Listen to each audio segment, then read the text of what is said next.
In the heart of suburban Willow Creek, the Smith siblings, 10-year-old Lisa and 8-year-old Tommy, discovered a pile of discarded cardboard boxes in their garage. Perfect for our next grand adventure, exclaimed Lisa, her eyes twinkling with mischief and excitement. The following Saturday, armed with scissors, tape, and markers, they transformed their lawn into a sprawling cardboard castle.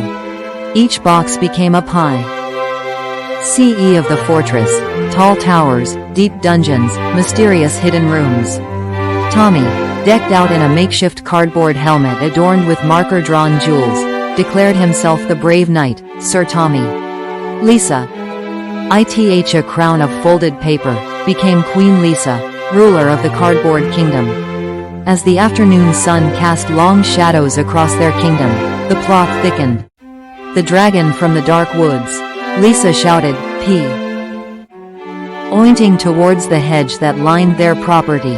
Tommy, gripping his cardboard sword with both hands, crept towards the imposing green hedge, his heart pounding with both fear and thrill.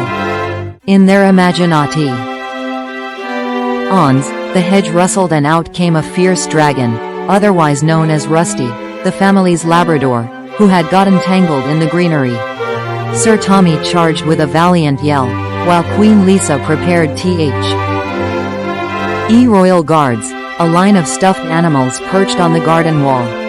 With a gentle push, Rusty emerged from the hedge, wagging his tail and accidentally knocking over part of the cardboard wall. Lisa and Tom's wife froze, then burst into laughter.